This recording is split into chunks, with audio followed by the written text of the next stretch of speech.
Good evening, everyone. Welcome to the Yellow is the Code program on UNC USA. I have with me here Mr. Ved Siriram, Mr. Suman Singh, and Mr. Ken Dalchan.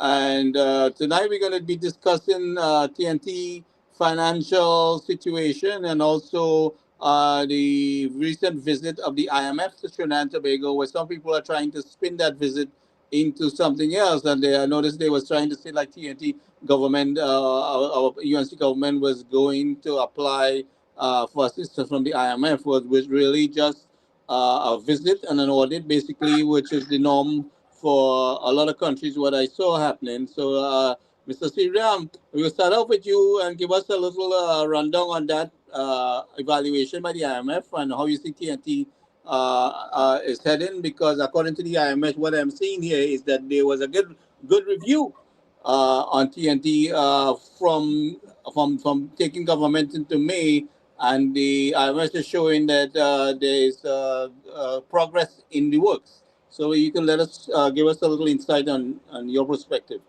Well, we have had so many years of negative decline in economic performance.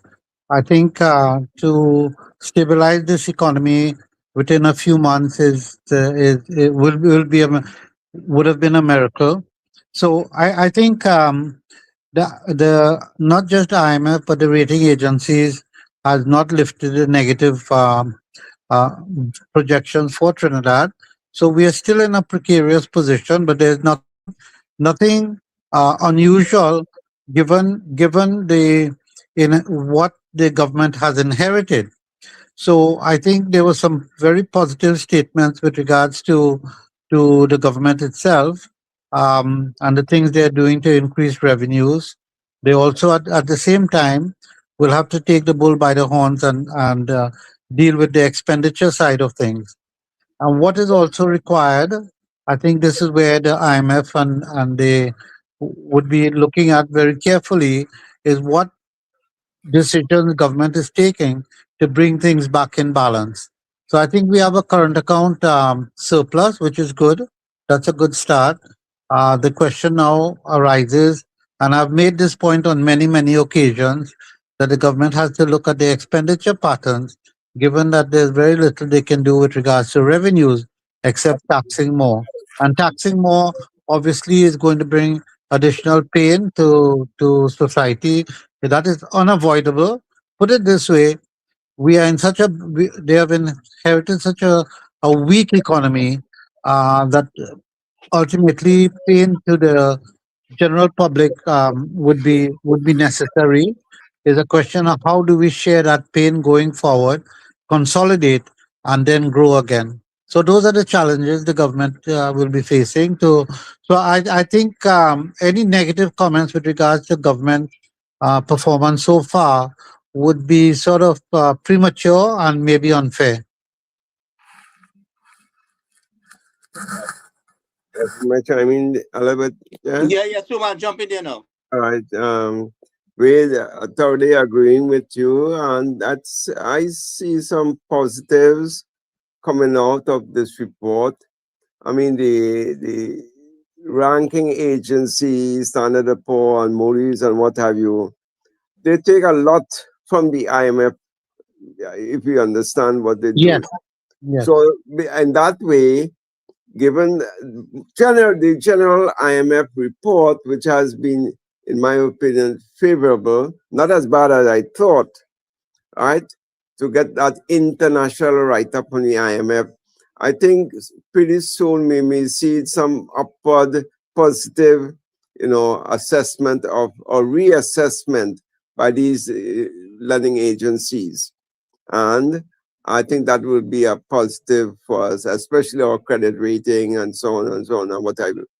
But more so, I was deeply impressed, and I can tell you that from as a direct report from the IMF, this report concurrently and more or less at the same time, we see the EU making that, that astounding selection of Trinidad and Tobago, which has been on the negative list. They're blacklisted.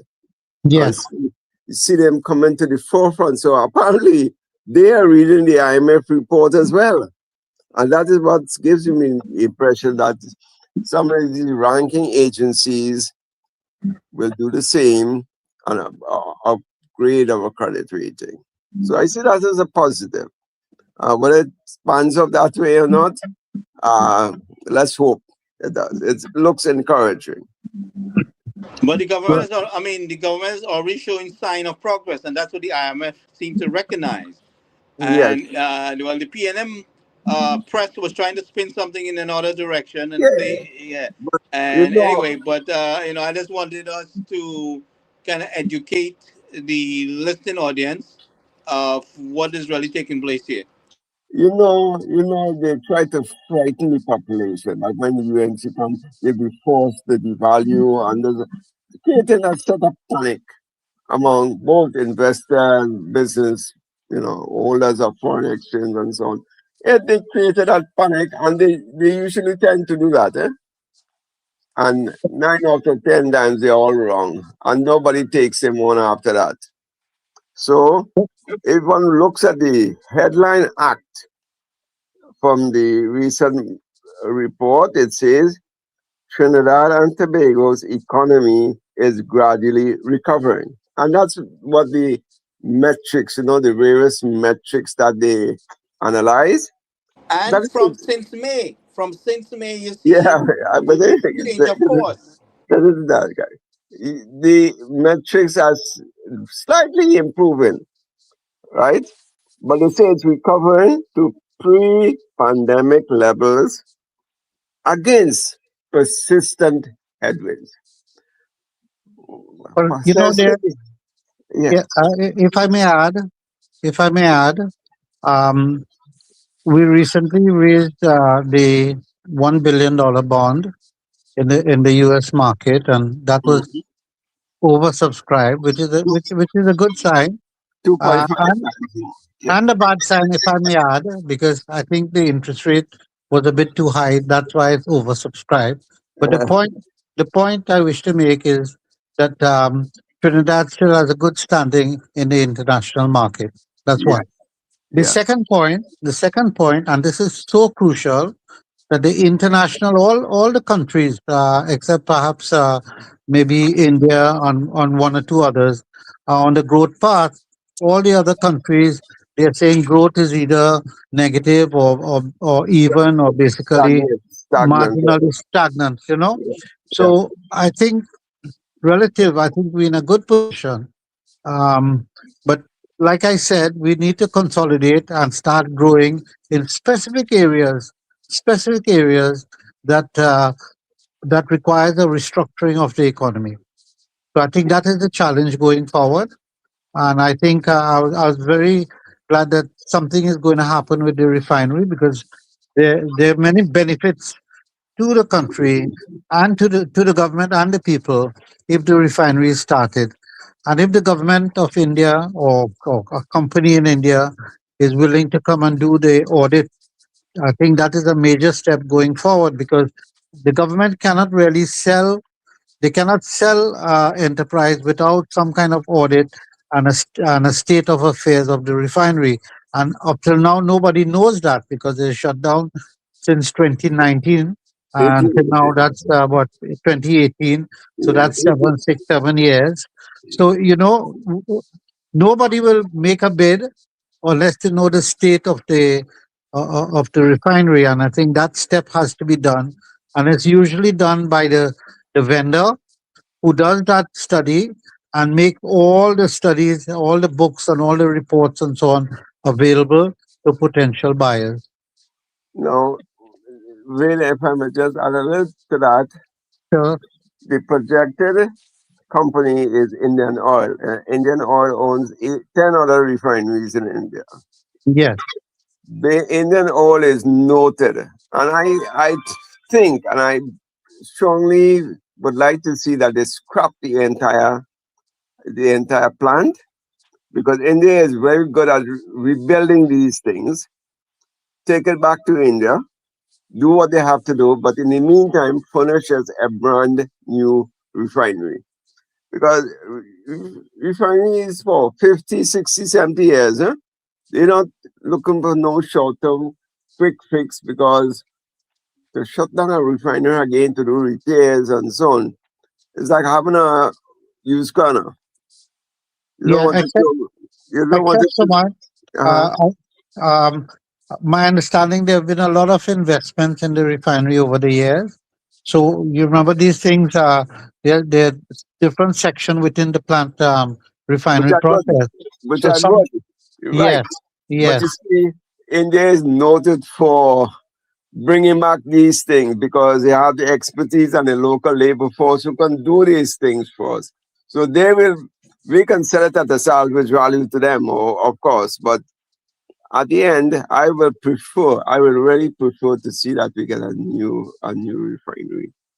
And whatever partnership, public-private sector partnership or whatever it is, or you run it for 5 years or 10 years and give us a 49% equity, some combination, but at least as a new refinery at stake, they will make back their money in the shortest possible time. Mhm. And I know if we drive a hard bargain, because we could get something more meaningful. Right, Well, Michael? well, I think there are other interested. Sorry, Gary. I think there are other interested parties in the refinery. So let's see it pans out. The question is, in my view, how soon it could be restarted. Yeah. I think that is the main issue. Or how fast Definitely. we can, sometimes, and I always do the reference like having a house and repairing it, or building a whole new house when it comes down to conscience. Sometimes it's easier to build a brand new house. No, Than no, to- I don't disagree with you, but that can only be determined if Yeah, a full engineering audit is done. correct. And And once the best people are employed in the process, I will go along with whatever decision. But and that, and they yeah, and well, Wade, I'm glad you talk about engineering, right? Audit, because that is where the value engineering will come in to see Hmm. how best we could bring this plant back to its optimum, function, Hmm. right, Hmm. without compromising safety and performance, and look for cost-effective alternatives. So the value engineering there will come in very handy, and not just for the plant, but across the board, because we're trying to consolidate, we're trying to reduce spending, right, and cut costs without trying to increase taxes by looking to increase taxes. So I Hmm. think if we could, I mean, look, how about we look at exploit a Doge system, Department of Government Efficiency, where they go to every ministry and say, hey, you know what? We could save a 500 million here if we do this, or we could do some value engineering here without compromising safety, performance, etc., by doing a cost-effective alternative. So I think we have to think outside of the box to really capture that cost savings and reduce spending without hurting the people. Am I mhm. making sense, David? Yeah. No, no, Well, I absolutely. wouldn't. I wouldn't. I mean, we have a government of efficiency in Trinidad and Tobago. We already seen that. So I wouldn't recommend this Doge ideology a lot, because that have caused some serious damage out of ignorance here in the United States, where Elon Well, Musk Gary, maybe did not maybe understand name. how things operate, and they just came in and started cutting up. And Right, but maybe the name we could use a different name. But at the end of the day, yeah, we but we want to already see, have, yeah, we we have want a to see, government of we want to see, efficiency already we there. want to see a performance, right? We could have it in the government and not save a cent. But no, what So we already seen that, Ken, where our yeah, ministers, if you notice, if you get a little more insight, you will see that our ministers are operating with efficiency. And if you had a chance to listen to Michelle Benjamin today, with the press conference on how they handling of the carnival and previous experience, you will see how things was managed and how the government is managed. So they are functioning in an efficiency manner. You will see that.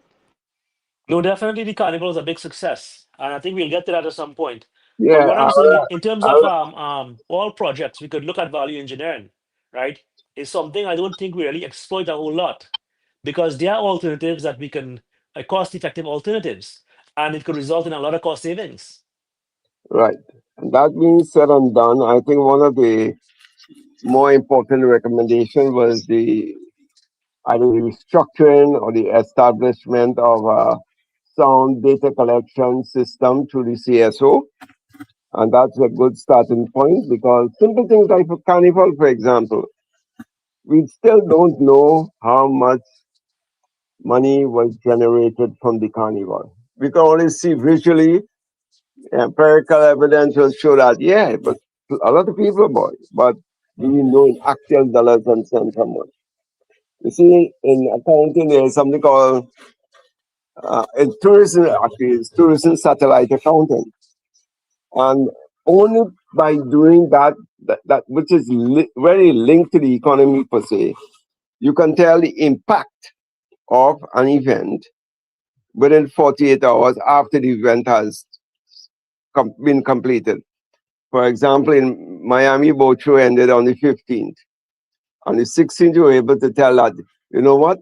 It generated over $1 billion, 100 and something. Can I give you the stats on it? How many tourists and so on? What was the average spend by these tourists?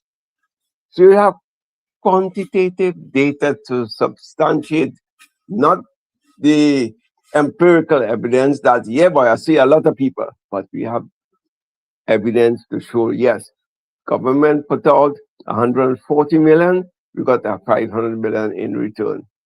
Once you could do that, you could nullify all this 57 years of PNM rule and say, yes, we make money in Carnival, but not one day, not in one of those 57 years, they could show you the books, the income state or the balance sheet of the event.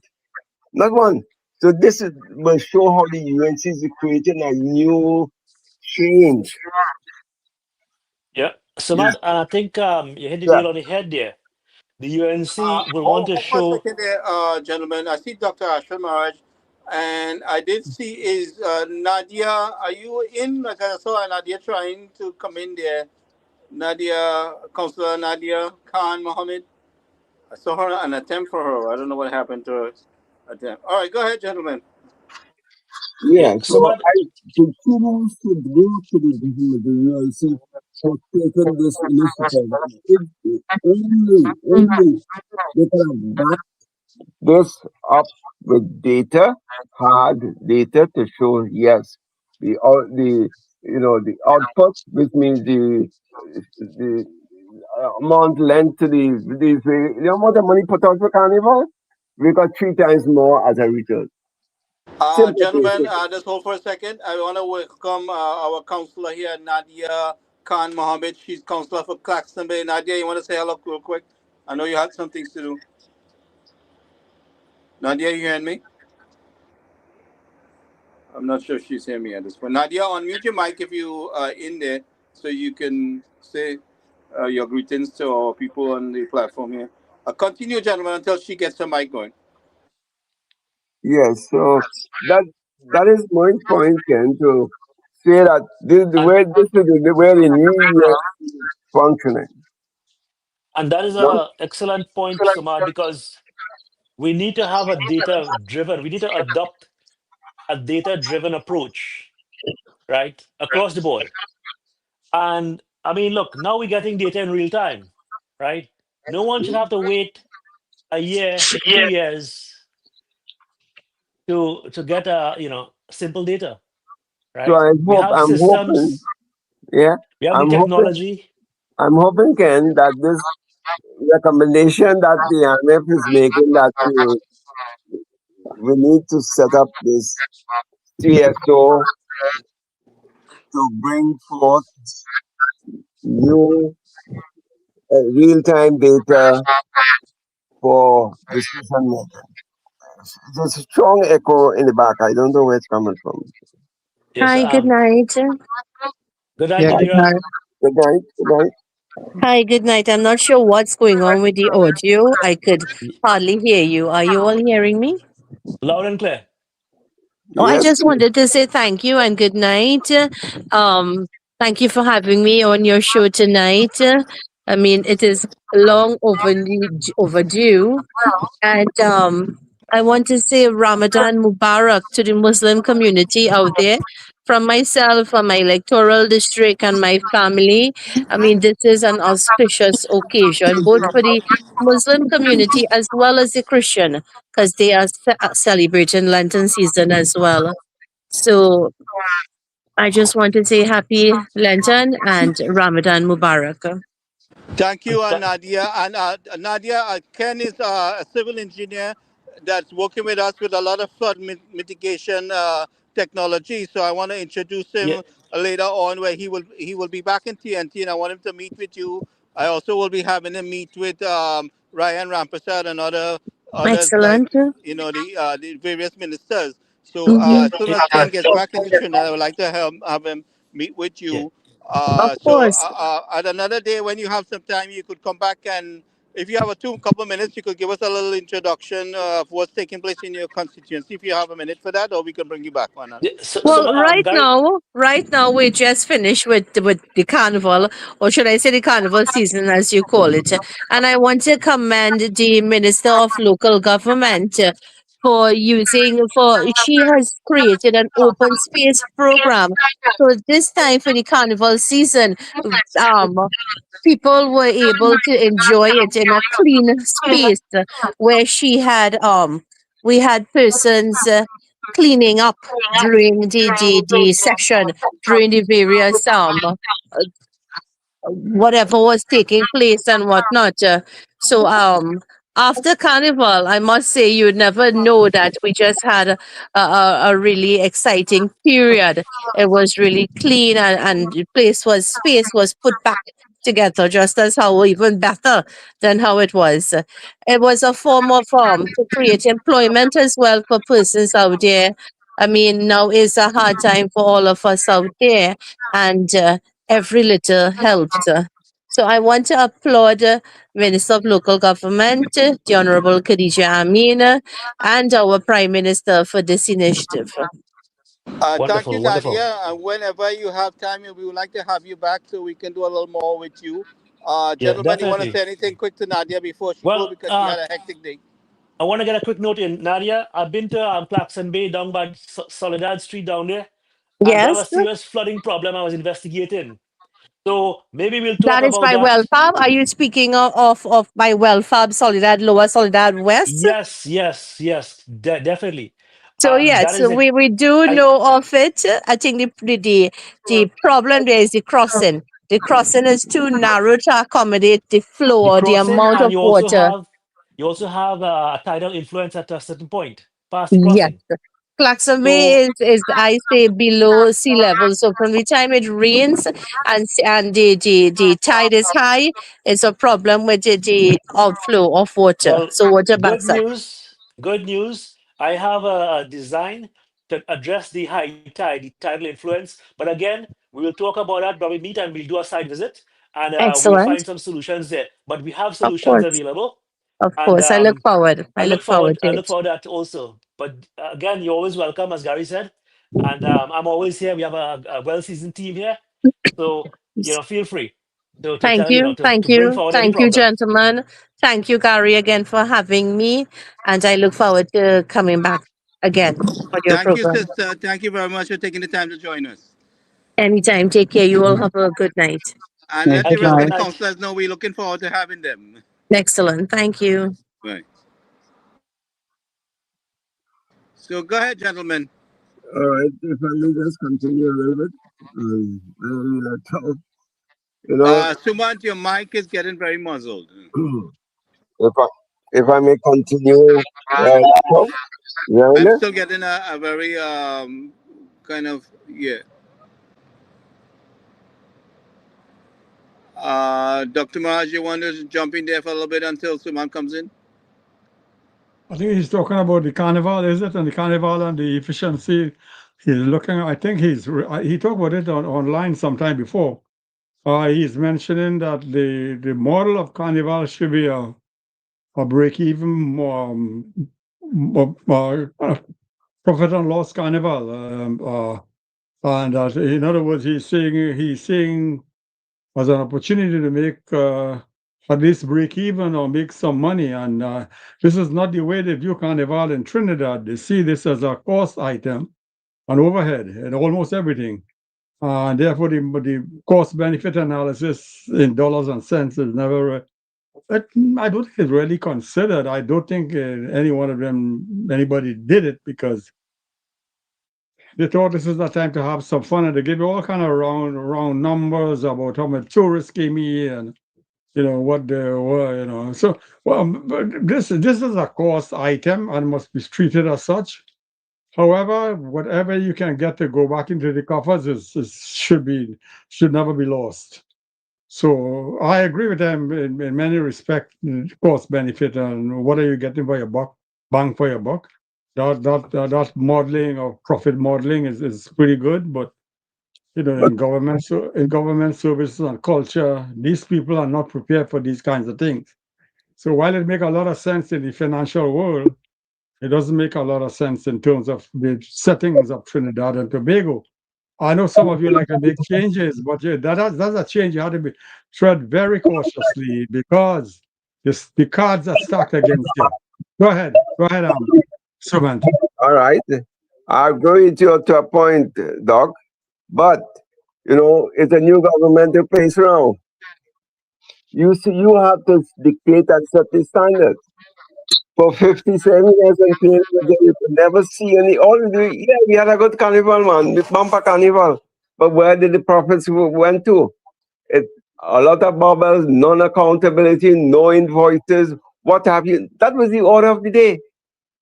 And government was putting out millions. I think they said they put out 140 million. That is not chump change in a tight economy like ours. So, what in my opinion, would have given the UNC a lot more mileage. Michelle Benjamin should have come out and say, hey, look, we put out 140 million. Hotels were full. People enjoyed themselves. 20,000 people in Charlie Grande, 20,000 in Cuba. For the first time in a long time, we had such a large turnout. People were safe and so on. And on top of that, we were able to execute and bring in $300 or $400 million. So this is lends evidence to fully support this event next year even more. And this is what I love. This is because if you are new government and you're ready after, money is tight, man, and 140 million for one festival, that's a lot. So you need to show that, hey, look, it's not all partying and fun. We can make money out of these things. And I know people make money out of these things, and a lot is being stolen from the purse, and that the same old cannot continue. You got to change the system. Somewhere, bite the bullet and do it.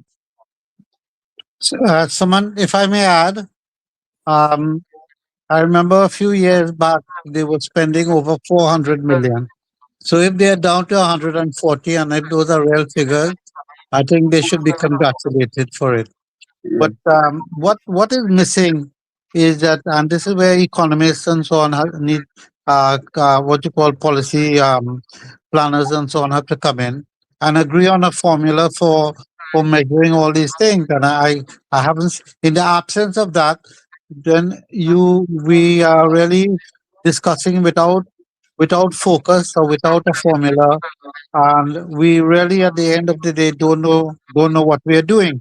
But my view on this is, if after Carnival our foreign exchange reserve increases, I think that's the best test to see whether Carnival contributes to the economy or not. And I tell you how much, because unless you do that hotel occupancy, right, and you work backwards, because that's how we do it here. I don't know if you all know STI, Smith Travel Research. They do the whole US, and they work backwards and they find out, all their average room rate they pay, and the spend of the tourists and what have you. But a big segment of our population are what's called FNF, friends and family. Yes. So technically, whoever goes to enjoy carnival in Trinidad, they go home. And these people, if they bring a friend or two, they crash in a room, they crash downstairs, or in the living room with them. Now, the others, stay in the hotels. And these are the people we want to capture. Not the FNF so much, not the friends and family, because they will convert their money back to PP and so on right away. But the Mhm. tourists to come and stay in the hotels and the guest houses and so on, that is the FX foreign exchange inflow which we want to capture. Right. But don't forget, our economy is structured where our propensity to import is very high. So it means to say it just that money coming into the hotel and it goes back out, Yeah, well, goes back out. unless we were Antigua, early on in 2008 or 2009 or so, I did something on Antigua. Antigua had massive tourism inflows, but 96 cents out of every dollar was going back out to, to bringing supplies to treat for the tourists. Exactly. They benefited only 4 cents, 4 cents of the Exactly. dollar. So these are the things which you can measure through tourism satellite accounting, which means you can tell the impact, the economic impact of an event. Doesn't have to be kind of any single event. You look at Jazz Fest in Tobago. You look at Tobago Carnival, which is separate from Trinidad Carnival in October. You can tell exactly what is the economic benefit, how much it is quantifiable in dollars and cents. And these are the things we want to use because they capture certain metrics. You see what the IMF report, if you go down way lower down in the IMF report, you will see the metrics, what they are capturing. So based on what they're capturing, they make recommendations.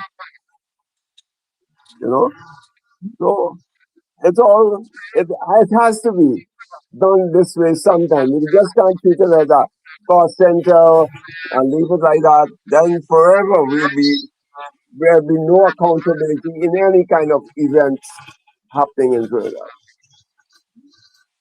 So I don't know if you mean accountability, meaning what? Because I mean, that down, just says that they spend 400 sometime before, now we're down to 150.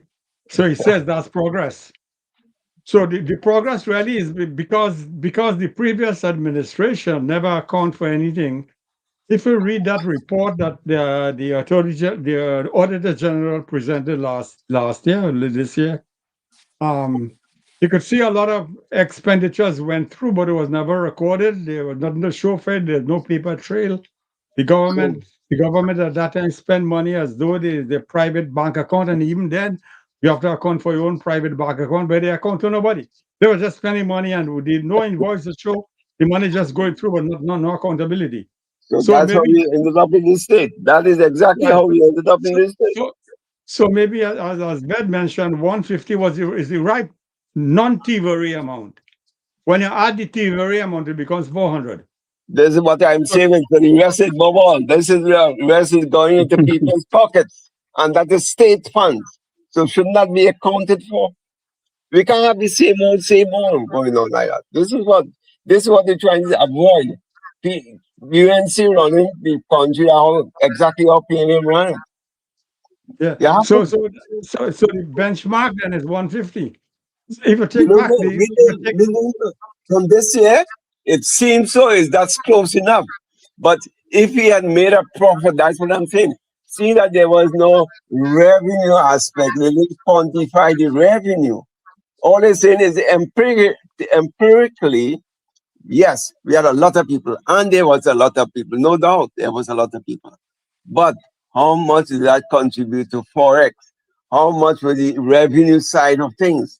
So let's say you spend 140, you earn Mr. Man, if you 400. listen to Michelle Benjamin today, I listen to everything like that. I listen to A to Z. And she did not. I was listening to hear that. I was listening to hear exactly that, and I didn't hear it. But that would take I don't know how long, but it will take the trend. This is Trinidad time. That would take them But she a also month or said that two. she would need time to change that system. That Right? okay, that's the point. They might need a month. Normally, you could get it in 24 hours in other countries, but here you go take about 24 days to get it. No, they never Um, did, Doc. They never did. But Nobody ever did no, that. they never did. No, but going forward, But we don't know. We going don't forward. know. We don't know because what metrics did they capture to going forward? If they didn't capture anything, what forward you can get?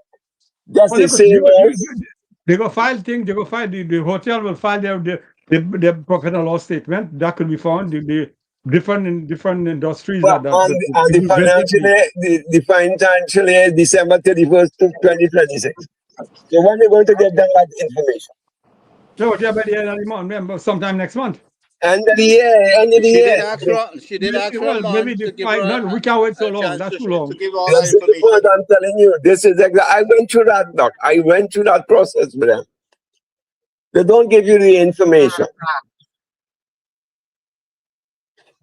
Even See, like, government agencies like immigration and customs, they do not give you that information. They hold that information to themselves and give it to you 2 years after.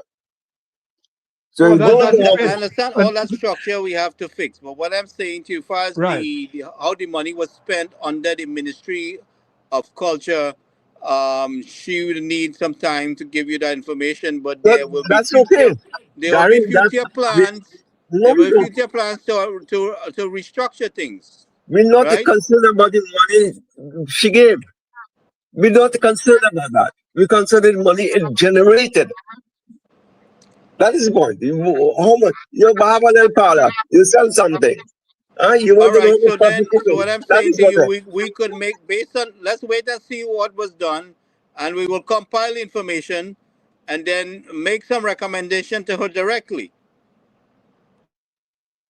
So let me ask you something here. Is that where you all want to go with this? That we had to measure dollars on? I Let's guess give that it would a be month and see what's going on. We will the evaluate the profit making situation. model. Is No, that how you want to go? that is not only for this. I was talking that the IMF made a recommendation to the CSO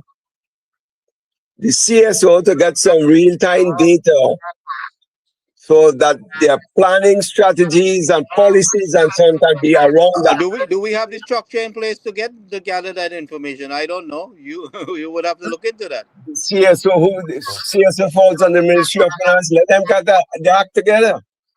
What does the CSO do? There's a big staff in Central Statistical Office. They have teams from Sweden and so on who came several years ago. Your mic is going bad again. I don't know why it keeps giving messing up. It's giving a bad echo. My mic, I don't think so. It's coming from here. Gary, could I, I have to support Samantha on this, If this day and age we can't even get that basic statistic, something is wrong. Now, No. All I'm saying no, is give her a month, no, and then we will analyze it. no, but hear what I'm saying is that the government and the people in power don't want to get it because the system is available in many parts of the world. Other Caribbean countries have it. How the heck we can get it? Oh, Yeah, I but see. we don't want to get it. We That's don't the want to point. get it. That's the point. And I think, Samant, what you are asking, no problem. We know the ministry spent, let's say, $100 dollars. I'm glad. Right. But So tell we me know. what you're voting. But what is the rationale for what is the rationale for government even getting involved to such an extent with Carnival? Because this should be privately driven. Government is already helping. I think that it costs a lot to put up the stands and so on. Yes, So I infrastructure. think government All takes that. The infrastructure. question is, government should get returns from the tickets bought.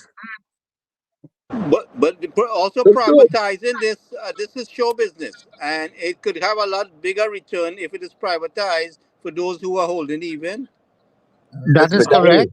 we That is want? correct. Absolutely. So I don't think the government. but remember, PNM set this thing in place to pacify people, no, and and the government, the giveaway, not looking into it as a business venture where it can create. I mean, we have a lot of people who spend, like I said, spend their whole life tuning pan, making music, and they don't reap the real benefits of it.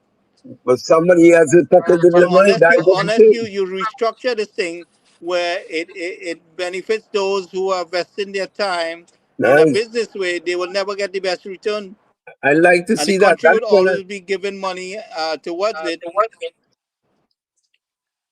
yes. So Like all of these things you all are saying is fine, is great, it's good. I mean, that's the correct way to do it. But the correct way is not the Trinidad way. You right. all will That's be five. You will true. be you all will be 5 years. You all will be only 5 years. They will Forget get the rid next of you in five. a minute because they will accuse I'm you of all telling kind you, of things. Trinidad So, people don't want to so hear what? that. What? A good strong 1/3 of the population. You cannot talk about money and carnival. Just give me carnival, keep us happy, and let's go on. After carnival, they will talk. Right now, spend how much it takes to keep us happy, or else we'll make thunder for you. We'll give it thunder. That's one side of looking at it. I agree with you, though. I'm not saying no, but what I'm saying, there's a new government in place. Let that be the I know. modus operandi for PNM. I know. That is why 5 years. They're good for 5 years because That's it. if you don't deal with these people properly, you for 5 years good for you. You have to. And I said this the last time that what you are saying is a real world. These are correct things, but you cannot politically smart. Don't do the correct thing. You do the next best. You never do the correct thing. Dr. You wouldn't Mirage, last long. You wouldn't last long. yeah, I think it's a lack of expertise. Um, No, you yeah, don't. we You have don't need all. expertise. We have it right here. We have it here, Ken. Well, We here's have all something. the Here's something. expertise, but we cannot apply it because you'll Well, be here's 5 years something. undone. You Here's have to something. go to tread cautiously Work because you right. want to be for 15 and 20 years. So Okay, so it caused all we saying that's fine. We tried that in 1986 and 87. We didn't get far with it. yeah, Of course, maybe something happened along the way which shouldn't happen. we're Yes. dealing with But we're we were dealing with trying to do money. all those kinds of things before. We're dealing. When narrow cable power, they tried that, no? They even tried to think of canceling the carnival to save money. I know. You they, know, they were focused on saving money because the country was basically Yeah. totally bankrupt, right? when we're looking at projects, right, and we don't want to use Trinidad as classic reference. I've never seen anyone in Trinidad and Tobago use or present a resource-loaded schedule, right? Where there's a breakdown activity A, X amount of manpower, X amount of equipment, and then a cost-loaded schedule, right? I've never seen anything like this. I've never seen anyone using Primavera P6 or anything like this. This is basic software for project management that we use here, right? Yeah, So Primavera is, that's why I want to come back and reinforce my point where I think there's a lack of expertise here, because you're saying that 400 million came down to 140 million and it was very successful, right? So that next budget isn't year, itemized. yeah. But again, next year I should put out 200 million. I might make more than 400. Well, no, you have to give me. I just can't come with a blank check and say take 200 million. You Right. have to show me how you're going to Yeah. spend that, All right, right? line item, And also, yeah, right, itemization. line Yeah. item. But also, you have to give me some value engineering or something. Some cost savings or some alternates, right? Yes. Say, hey, you know what? Look, we buying 10 ton of feathers for some costume, but here's something: we could get an alternate here. It will look the same, it'll shine the same, and cost half the amount. And it come in from one of the Caribbean country versus China or somewhere in Germany or something. But Find Ken, we are not. innovative, creative ways to Ken, to save money. Ken, we are not short of chickens in Trinidad. We are we are one of the largest chicken consumption per capita in the world. Yes, I agree No, with that. sorry, Vin. So When what we are say we peacock, doing you're with all supposed to the be peacock. feathers? Peacock What are we? feathers, peacock feathers. Oh Lord, Let me change the argument a little bit. Peacock feathers peacock. Okay. Well, we coming from could mine Australia. peacock. Peacock could we have to survive go to there. the, we have to go to the ex Prime Minister. He has peacocks in Tobago. XX, who's that one? Yes, yes. The ex Prime Minister, Dr. Okay. Rowley. He has peacocks in his farm. But anyhow, Speaking, let's come back to speaking the, of the let's come back to ex-prime minister, we've seen an ex-prime minister trying to claim fame for the dragon gas deal there, Yeah, and the press is trying to promote he as yeah. he is the one who really, whatever he did went out the window. It was Yeah. gone. It's The- because of this new government under Mrs. Bisesa that we're back in business. and we've always So- said that, and Gary, never it would have forget been a the fact. disaster. It would have been a disaster if the PNM was in government right now. 350,000 people would be crying right now. And thank God Kamala Prasad Bisesa took that calculated risk, and now we all going to benefit from that. Look at what the press promoting, right?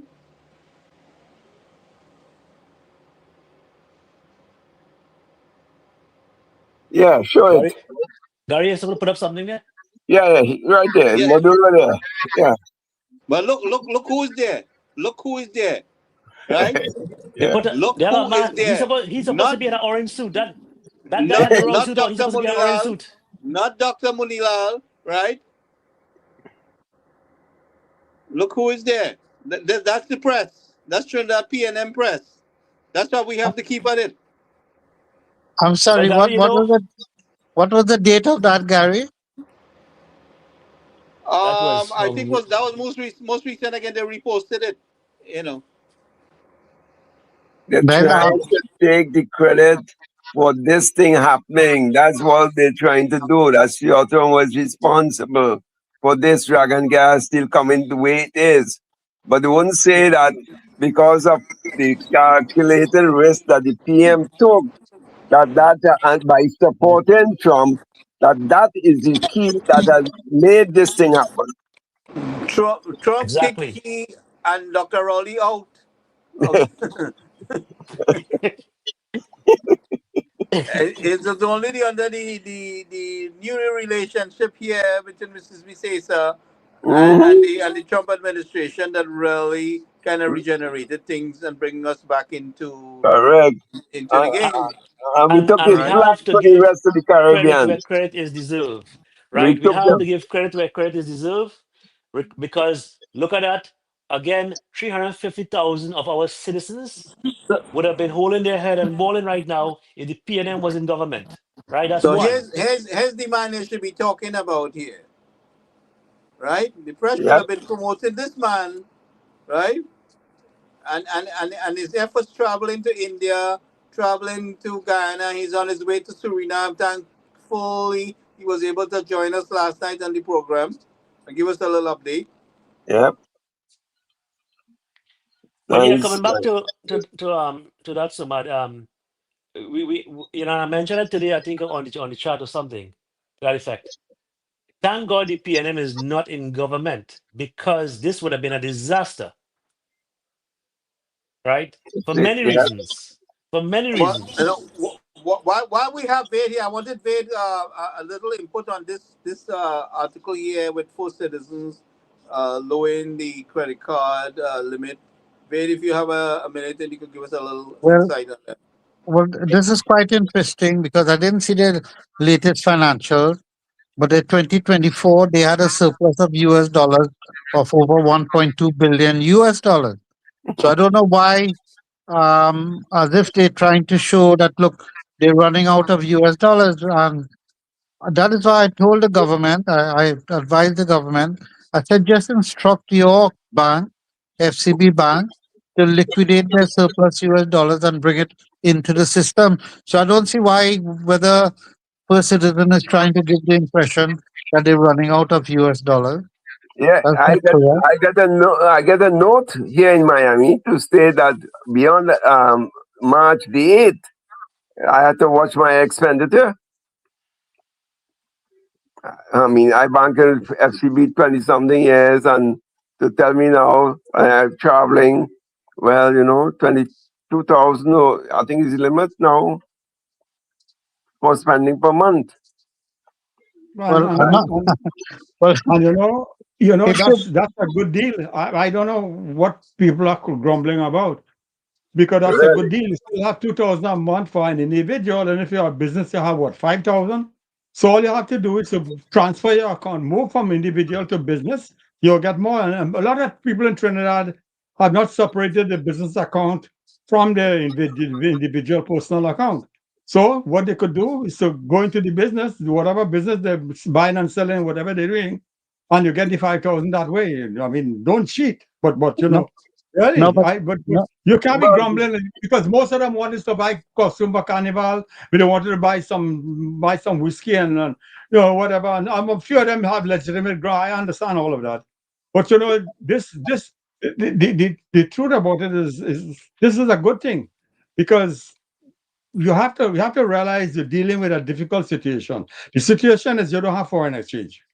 And you can't earn foreign No. exchange because it doesn't come by like that. And you don't encourage people like me to come down to Trinidad to invest because you have too much damn crime.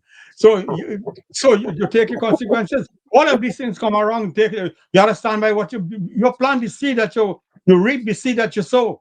nice, So nice, No, but nice, Doc. I agree with you. But same no, way, UNC has to plant the seeds to no, show but that uh, carnival.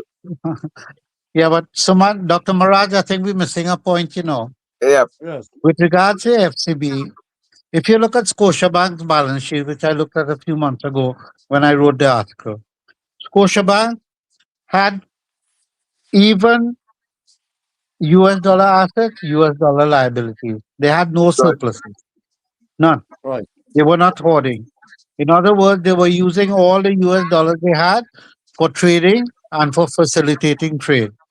Mhm. Loans. They don't FCB, take the loans. National Bank, had Yeah. over $1.2 billion surplus assets over their US dollar liabilities, and that is one of the problems. And you So, know where that's going, where it went, and where it has gone in the past. well, we don't know. I haven't seen the latest financial, but this is where the government should be looking into it and instruct all the banks. My recommendations are very simple. Instruct all the banks to keep an even position.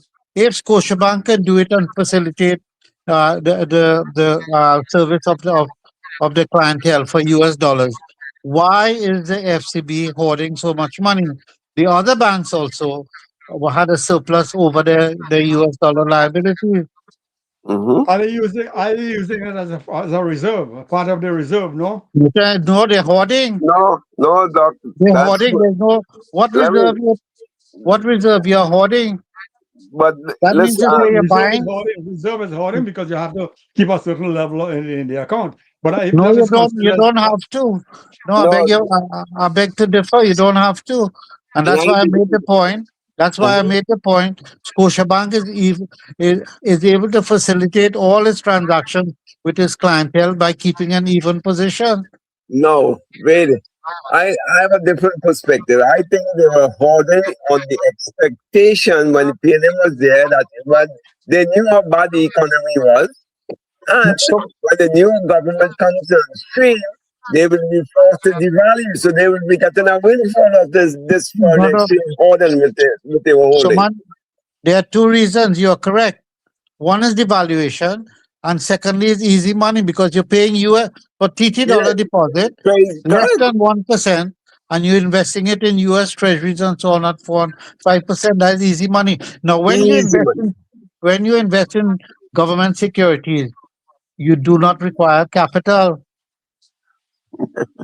Understand this? That's free money, and Free money. regulators are quiet on it. Regulators are not doing their work. See? but are Hoarding they and maybe, investing it?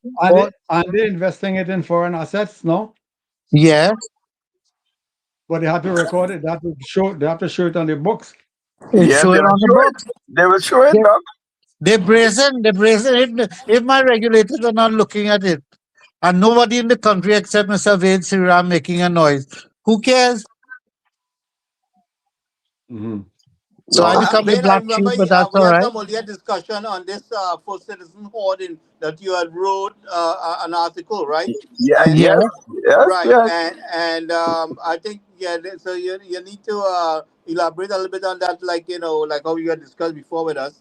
But I see. I think the auditors who are supposed to be dealing with these issues seems to be wearing a balisé tie.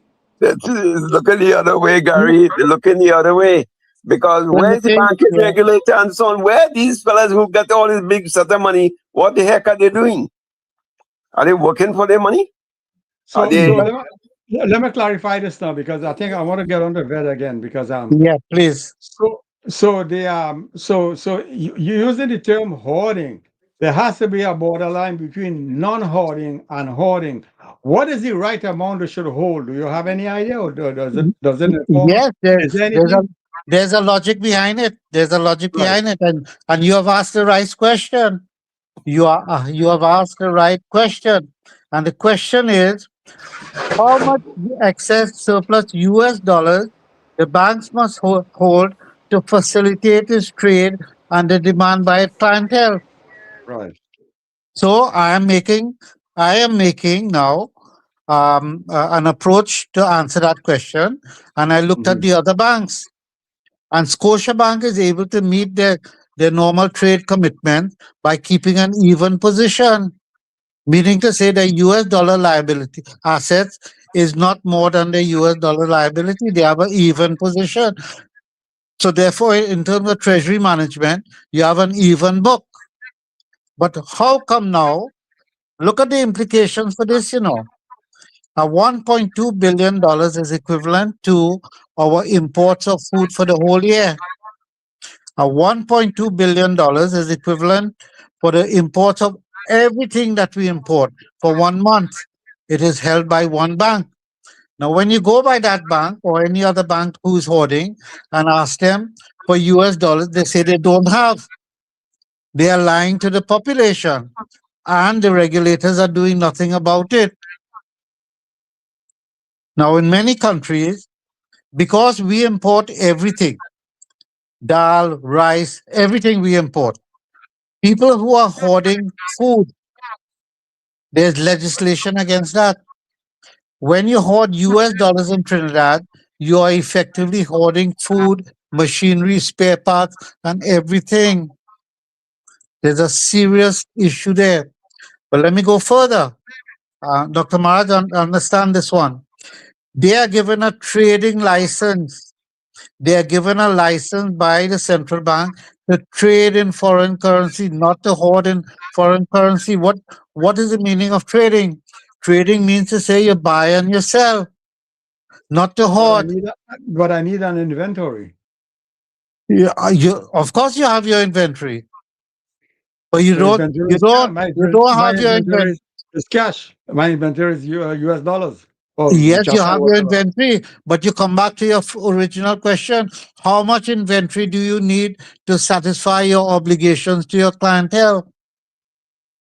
You cannot So say now. well, Look that's the at borderline. something. You see, because if you say they have an average, that means the banks have an average, and therefore they have to keep that average going. Because if the other banks are holding 10%, let's say 10% of the deposits, and they have 100% double the amount, More then you than could say, well, 100%. They have more than all the other banks put together. okay, well that's a big thing. But let me also go further. When you analyze their balance sheet, they invested over $200 to $300 million in the Jamaican stock market, under the previous there is Karen Darbesi and they under the Yeah. PNM, and the minister of finance at the time was praising them for the simple reason that the stock prices on what they invested in was going up. Then it collapsed so Right. much.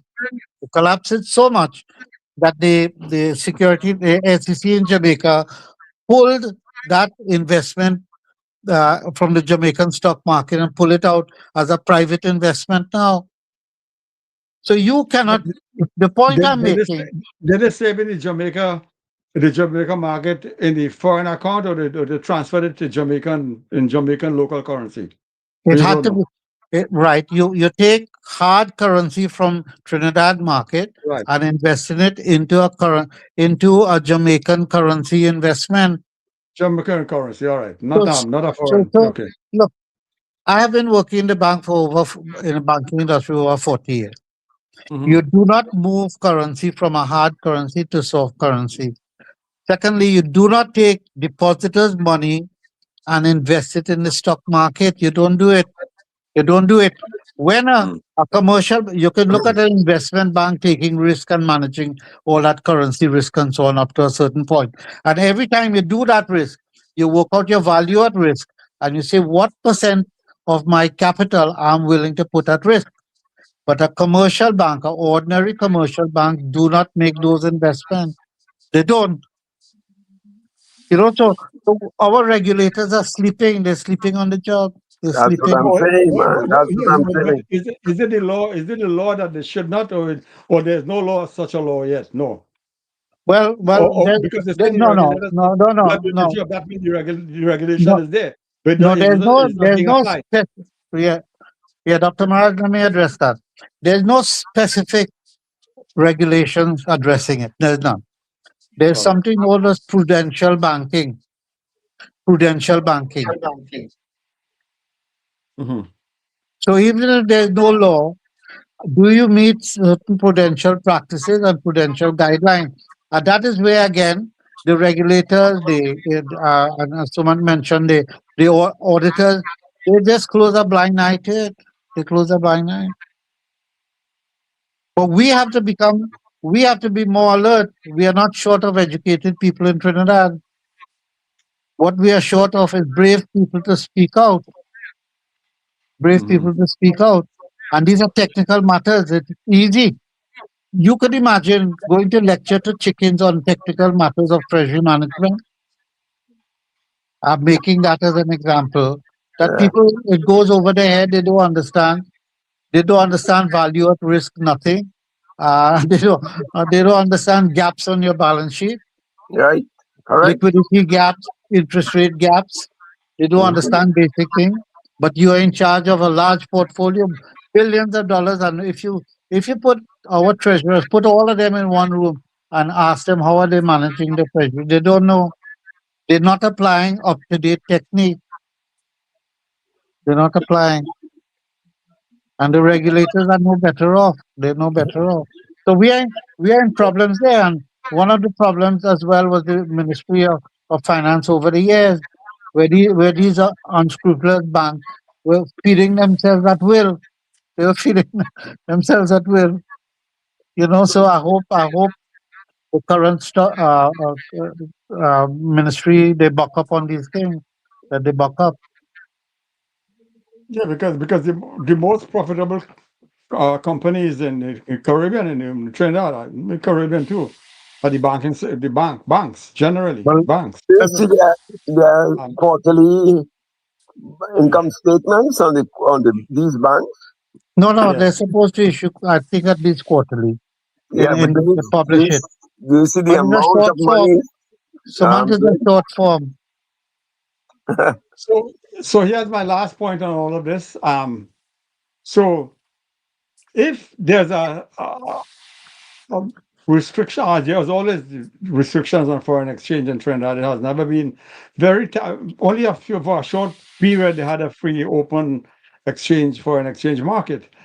By and large, they always control the foreign exchange. But so this is an opportunity for the local businesses to substitute. Because since they don't have foreign exchange, you buy the foreign goods, you have to turn inwards. So this is an opportunity for the local entrepreneurs to shine and stand up, rise up to the occasion, because the people who need things and they can't be propensity to import I should say, getting less and less. Then therefore they have to turn inwardly, and therefore this is an opportunity for the local business people to get to be well off. Yeah, Because but this is where the problem starts now. This Yeah. is exactly where the problem. 4,000 small SMEs had to close up because they couldn't get foreign exchange, and Right. that small business sector is what drives any economy. Yeah, because if you're buying and selling goods from foreign, Makes you're no not sense. helping anything. It makes no sense. No, that makes no sense. You have want people who will buy and develop, bring machinery, bring capital, Right. That kind of people, technology. yes. Yeah, create employment. Dr. Marad, this is where what you're saying is so correct, right? But I, as a let's say a local producer, I'll have to be so careful because tomorrow somebody who has access to foreign exchange, which I would consider the number one key success factor, access to foreign exchange, could bring in about 3 or 4 um, containers of tomatoes and crash the market. Crash the market. So you have to have legislation now to protect local producers. How do you do that? If you don't want to devalue the currency, that's fine. You don't want to do it. That is the major let's say a decision a government can make. The question of currency. China just devalued their currency to maintain their position in the global in the global trade. But if we want to hold it at 6.75 to 1, that's fine. Well, then you have to institute now negative listing and some controls. Some controls. Yeah, I agree with that. So let's say I produce 100 acres in tomatoes, and when time to harvest now, somebody gets foreign exchange and bring in say 100 containers of tomatoes. Where do I stand? We kill the And they market. dump it in the We kill, market. we They kill the dump it local in the market. market. Yeah. So that is why I have a government to protect your local industry. You have to protect. I mean, That is everybody correct. doing that these days anyway. So it's not out of fashion to have regimented control over your inflows. And the So PNM was everybody doing that. protecting the big the big guys who are importing all the stuff. That's why They, they created that shortage of foreign exchange Oh for yeah. the small Oh yeah. man. Oh yeah. Oh yeah. We know where that's coming Veda, from. Veda, I think we spoke about a negative list 2 sessions back with regards to the food import bill and stuff. yes, we have to. So yeah, We so we have need to get to. serious with that if we want to But really cut costs and control spending. all right, well let's look at the global practice, right? We are importing about 90 some percent of our food. Ghana is importing about 34% of their food requirements. Israel could virtually feed themselves. They're living in the desert, right? I saw an article, a program the other day, where England is importing uh, about 44% of their food, and they're very worried. They're very worried because if the supply chain breaks for whatever reason, they are so well connected in terms of timing. So if that supply chain breaks, their shelf goes out of food, And what happened in our case? If that supply chain or we lack the foreign exchange to buy, we are going to run out of food very soon, very soon. So we ought to plan for that. You don't need a scientist to realize the risk that we are facing. We don't need a scientist to tell us that. And We as reasonable people should know that and and, plan for it. and Veda, that's a good point because if we don't have the local capacity, right, to fill that gap, then what's going to happen? And when I mean local capacity, we don't, we're dealing with flooding, right? We're not addressing the problem effectively. Mm-hmm. So, Mm-hmm. so again, we are going to, that's a recipe for disaster that you just mentioned there, right? And 95% imports, right? And we don't have the capacity to offset in the event of that there was to be a crunch, a supply chain disruption or something. We don't. You're correct. So, many countries, they will have a stock of grain that will last them 6 months to 12 months. mm-hmm. Where is our stock of food? We have none. We have zero. Well, If, it, go ahead, yeah, go ahead. sorry. Well, it comes with a risk. We could plant, but then again, one major rainstorm and everything is gone, right? And then now the government have to now dip into their pocket and hand out subsidies. So Again, I think we're living in La La Land because government do not have the money for subsidies, continued subsidies. I want to make an important point, and I have no problem in Trinidad challenging me on it. I have no problem. Didn't we say that our deficit was $2.7 billion for this year? We said that, right? Yes. That's in the When they budget. did the evaluation of the state of the economy. No, we said in the budget Oh, the that budget. we have, Okay, sorry. yeah, we said Yeah, yeah, 2.7 billion, yeah, yeah. $3 billion, 3 billion, right? Why did we now go and borrow 6 or 7 billion dollars? Why? If our deficit is 3 billion and within the budget, and this is a historic problem, eh? This is a historic problem where they understate the deficit year after year Yeah, after year. correct, correct, correct, correct, So correct. if they said is $3 billion, all I'm asking, we haven't reached half years yet. We already borrowed $7 billion. Why? Anybody could answer me that question? No, nobody May- can. Maybe it's Right. a buffer. No, it's not a buffer. they, It's not a buffer. they will say To that's roll over the debt that's traditional. coming due. It's Don't they no have a buffer. bonds coming due? Really? They will say Uh, that's traditional. See what? That borrowing is traditional after the 6 months. Right. So hear what I'm saying, eh? And I keep asking this question. And this is where technical people have to come in, economists, and not just economists, but somebody with a broad understanding of accounting and finance and everything. We have to decide the budget that the government is presenting. Is it a profit and loss? It's not a profit and loss. There's No, nothing like depreciation. There's nothing like this, that, and right? Is it a source and use of funds? It is not a source of use and fund correct. because there's no recognition of the Mhm. movement of sale of assets. There's no recognition for the movement of receivables, which is a use of fund. There's no Right. recognition for payables, which is a source of fund. So it's not. So what it is a cash flow budget. Well, when you're in your cash flow budget, you say, where's my cash coming in? What is my cash going out? So it has to include your payments, your principal payments on loan, and they never include it. And I wrote the minister, prime minister, I wrote the minister of finance. I said, correct it now, because if you accept the wrong accounting in this other years, you cannot accept, you cannot recognize it. You have to continue the deception. And that is why we're running into problems, because now we're going to reach a stage, and I keep making this point. Hopefully, the government is listening. I keep making the point that we're going to reach a stage where lenders are going to say, guys, I can't lend you anymore, I cannot lend you anymore. And what are we now as a country going to do at that point in time? But that's a bookkeeping. You could roll over the debt and account for it because you know what the left hand side will be and the right hand side will be. I don't know why they're leaving off balance sheet that they have it off the balance sheet. They could bring it on. The Because- principal payments are not included in it. No, Well, these are not well, all. because it's not coming due in that year.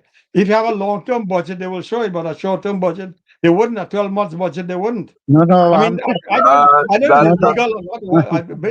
No. If everybody's doing it, that's how it is. no, Dr. Maraj, hold on. Before Columbus came to the West Indies or West, everybody thought the world was flat, Correct. So 99.999% of the people still think the world is flat. It doesn't make it correct. So you're correct. You're dealing with cash flows. So the cash flows, we know what debt we have to pay this year. We know.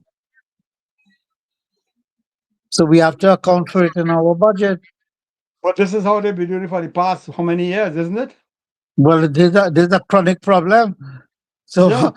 we got rid of our colonizers, and we never got rid of their practice. Well, so we are not When free. you read the auditor's report, did she Exactly, mention that? Did exactly she a say anything about point that? that I've been making with the whole system, whether it's the justice system or our police operation system. Regardless, we are still operating as slaves under the master in the same trend, in the same philosophy and we have not really developed our own to the extent that where we are self-sufficient. Well, Uh, Gary, that is my major disappointment with the intellectuals in this country. My Right. So major. we seem to be a condition and in that state, and this is why I retaliated against the legal system with the gun laws and the self defense in the country. And the prime minister took a decision to take a stand there. But going back, wait, listen. I always said to you, if you feel when you see any inclination, the prime minister the government is being misled with the advice they get in the financial decision. This channel is open to you to communicate, and also we will say something. We would not sit quiet and allow anyone to mislead the prime minister into believing something that is non-existent and then cause a greater problem down the road. So so this is why I always appreciate you speaking of the truth. Go ahead. Yeah, because we have to take control of things now, and there should be no attempt to deliberately deceive the population. Don't do it. You see what's happening in England.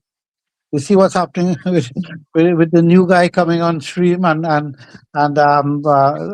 they're in a critical situation. You saw what happened in Argentina when the guy came out with Millet came out with his chainsaw and said we're going to change things, and he inherited a very very difficult situation. Our situation is not that bad, but we have to understand exactly where we are and how we're going to correct it. And there are many bad habits that we have to change almost immediately. But Wade, bad habits is not the thing. Is the rotten, corrupted ways the PNM set in foundation and constructed and nurtured for many years, and we have a very Sumanda said broken. I don't say broken. I said totally rotten. Where Right. you have to uproot and throw it out. Well, yeah, Wade, well, Wade, yeah, with regards yeah, to the Ken, go ahead. 95%, Wade, with regards to the 95% food import. Now, Yes. this is what this was a trend from where? In fact, for the past 10 years, what was the trend here, right? In terms of Well, no, increase. no, the trend we've just been getting worse. We've just been getting worse. And So it's therein spiraling lies out the of problem. control. So it's Yeah, it's spiraling out also, of control with no checks and balances or no one attempting to address the problem. Now, that is correct. when we look at the infrastructure challenge with the flooding and the farmers and stuff, that is I think this should be treated as a high priority item here, right? Because it would put us in some serious problems. Ken, I can't agree with you more. I'll tell you something. About 6 or 7 years ago, I wrote an article saying farmers' time has come. Farmers' time has come. But they are so disjointed. They don't have a common voice. And they have to tell the government, we can produce all these items. What we need from you is protection. And as you are saying, you need the infrastructure correction with regards to flooding, etc., etc. And we can provide all our need for food, including milk production, meat production, and so on. Just So to I think farmers have to get together with one voice, and I think that is what you all are trying to do. But that voice has to shout at the top of its voice, and you have to continue. You can't back down. Then you cannot back down, because Well, if we don't follow that trend, we are going to get into serious problems. Wade, I have to connect with you also because we spoke about Sandy Grande and the 100 plus farmers who we have contacted there, the representatives, right? Yeah, And yeah, the underlying problem is flooding, right? right. And So, I've identified the low-hanging fruits where we can address the problem, right? And then we can look at it from a holistic perspective, which will involve long-term solutions. But I believe, correct me if I'm wrong, if I'm making sense here. I think, given the urgency and the risk associated with this, we need to put together a proposal, right, and connect all the dots and either give it to the prime minister, to the minister of works and transport, who deals with drainage, rural government and the food the Minister of Food and Food Production, right? Because this is very, very important. It could put us in a big crunch here. No, All right, but Ken, you have to look at Trinidad as a whole, right? If you have flooding in certain areas, there are many places in Trinidad you don't have flooding. And if you look at from Chaguanas, when you travel to south, there's so many lovely undulating. Yeah. undulating lands, right? That in the valley you create little lakes for water for the dry season, and you can start to grow things and in these areas whilst you're fixing the flooding, because that will cost a good bit of money. You look at other areas and start off the production. But what is required, and it's a very simple formula. We know our demand for the range of products that we consume. We know. We have to say, okay, which are the ones we could produce? Let's say milk. Let's say milk. We start off with milk. We say, okay, what are the resources for us to satisfy the demand for milk in Trinidad by local production? When I spoke to one of the executives of the Milk Association, he said we had produced up to one time 11 million liters of milk. Mm. So that could be done. That was being done before. Now it's down to 1 million liter. That doesn't make sense. So what resources require for us to do that again? And let's get it done. Within 5 Right. years, we should be self-sufficient in sugar, in rice, in other things. We can grow potatoes here. So we can grow all our chicken and chicken feed. Chicken feed is a major import. Right. We can grow it here. So So yeah, sorghum you use all over the world to feed chicken and all of that. We can grow it here. so yeah, so wait, one more component I want to add to that, and that's why I mentioned local government. We talking about pretty larceny, right? There's a lot of theft happening, right? People are, and then also with the high crime, you know. So there's a lot of moving parts here that we have to look at, Right. not just So flooding. no. But Ken, let me ask you. Like the people in Ethiopia, when they're worried about it as well. They have farmers sleeping in their fields at night. But now we have drones, we have cameras. So are we using the best technology to to to um, to address that problem? And I believe we are not. We are And not. that is where the TTPS will have to play an important role to come up with innovative measures and means to No, no, effectively no. monitor. I beg to differ, guys. I think the discriminating against certain sectors of I the. definitely don't believe that we have that current structure in place yet, you know, to address to this, you know. Gary, With I think with the we're drones, discriminating, boy. We're Yeah, them guys, discriminating. they're not even thinking in that line there for what we Oh, thinking about so far.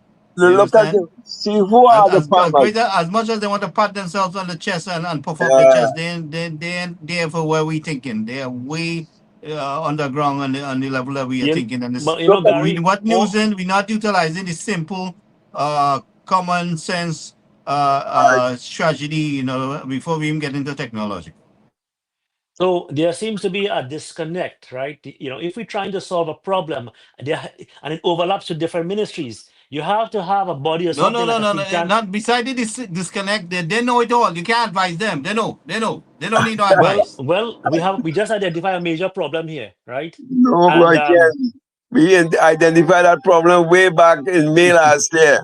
We well, no, said let I there mean, be a we give it think a we tank. give it Remember that think tank philosophy we yeah. had? That think tank never took off. Coming back to the food production here, 95% import, right? And Uh, that is a elevated risk there. You know, if you want to look at it, because if you know we have some sort of supply chain disruption, right, and we can't produce, so we can you know substitute, then we in some serious problems, right?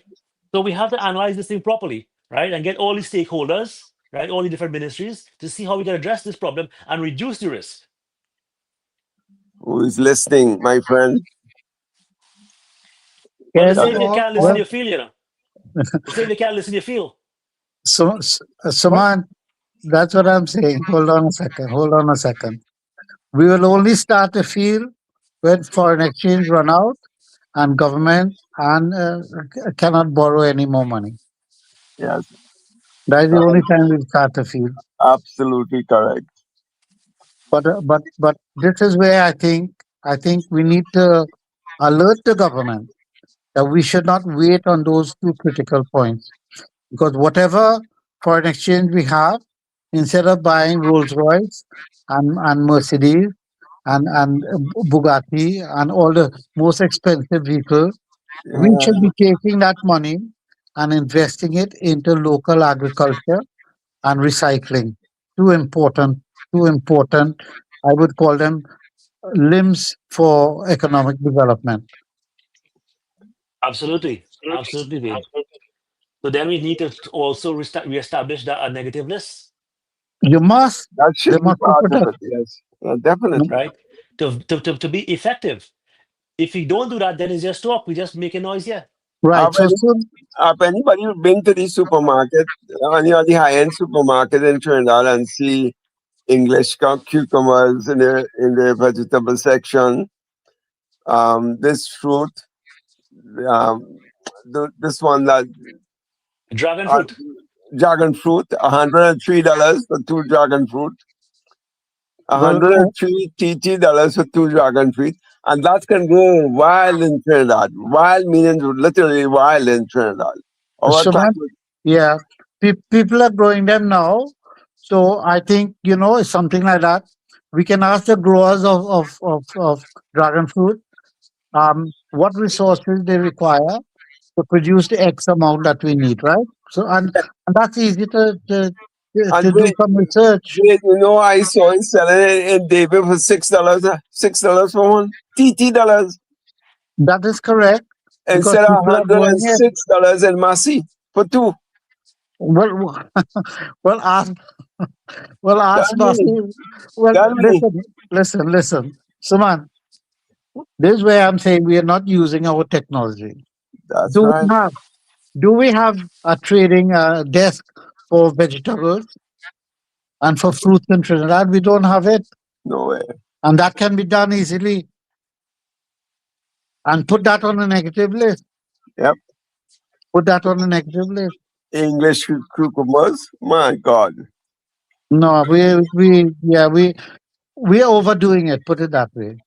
But All those things. with the people who are importing these things have access to the foreign exchange. They got access when PNM was there, got the access to the foreign exchange. But And that Suman, is why no, the big importers they could not get that data from the central bank to show who are the big consumers of foreign exchange. Because it pointed to PriceMart, it pointed to Ports, it pointed to Smith Robertson, it pointed to Answer Group that trades. I don't know they recall their name right now, but it's Agostini Brothers and that monopoly that was there.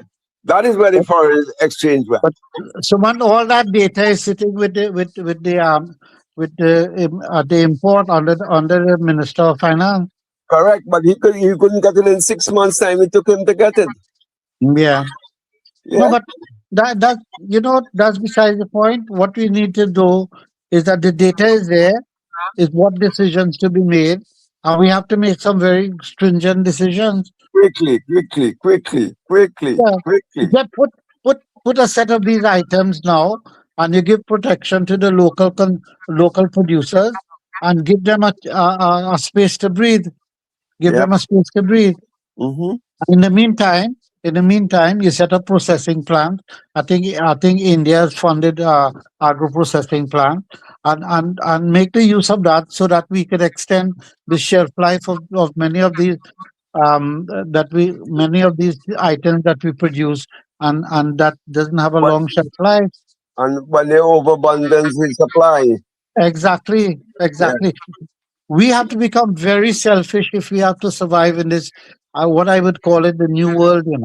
We have to be very selfish and Uh, let us survive. and we also have to set some hard mandates. right? Agreed. You know, Agreed. we have, and we can't just play around and say, well, we cut 500, 500,000. No, right? Do the audit, get the farmers involved, get all the stakeholders. Say, guys, you could produce this year.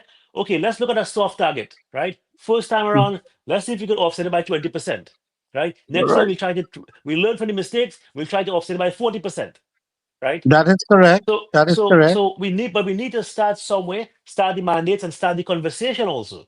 And they That, still talk, they still do the talk and say we want to reduce food imports by 2 billion next year, and nobody's telling you how the hell they're going to do it. What's the plan to do it? Right. Nobody's So, telling let me explain that to you. the first order of business for the day is to deal with the infrastructural issue, The right? flooding. Because you're flooding, So right? all these things you all are You're saying, going to build a house, you create the foundation and you make it strong, right? So yeah. you can't tell me you're interested in changing the way things are happening, right? And you want to increase the food production, and you have farmers begging to just fix a little drain, and do a little irrigation, and we need to deal with the water storage because all the water running into the sea, the country flooding for a few months, and the rest of the year you have no water. That makes sense? That doesn't make sense. Right. So since you're all looking at the macro level of all of these things, the actual happening will happen at the micro level. So let's take the example that I think it was Cement who says Agostini and these other ones are importing these things from abroad. But let's say they're importing, which they do, I think, the canned peas, pigeon peas. Mhm. So Agostini could say, you know what, I will set up a processing plant to can pigeon peas somewhere in Valsey, wherever it might be. Now, that is a project that maybe might take about a year to come on stream. In the meantime, our farmers must be aware that Agostini will be requiring 1 year from now 100 tons of peas. So let's get cracking. So that is where the micro level must be meshed with the macro level, because you all are saying we need to, but who is that we? Because I'm trying to connect with the we, because I want to get it done yesterday. So all these things are fine. The flooding control and all these things. Oh, you hear the government are controlling the floods anymore. Now I'm encouraged to plant. So I'll now plant 100,000 instead of 50,000. And the same thing will go across the board. And then you start the goods start to come to the market, and then it will be agro processed, and then it will be on the shelf, and then you'll buy it. So we don't have the need for the foreign goods. All these things. You have to connect the micro with the macro. All of the most of people in Trinidad talk about what we will do and what the government. That's the macro level, and that is fine. But you have to have a micro level at the same time, because that is where the market will be fed. It will be fed from the micro level to the macro level to consumption macro. So that is why I think everything is missing. Because But Dr. that Maraj, we day, can't have the macro oppressing the micro, that day you all are talking about, you have to say who that day is. You have the day at the macro level, and you have the day at the micro level. It is the micro level where the actual rubber hits the road. Those are the guys who will say, you know what, we as the vets talk about, we don't have the chicken feed. Well, let's get production of chicken feed. What we need to do? What are the raw material? Somebody processing chicken feed in St. Augustine. We need to get to that market. I'll come and get it to you. I'll come to you. Like I give you the example where the banana was being purchased in Tableland and sold in Labouré That's through right. the government. Yeah.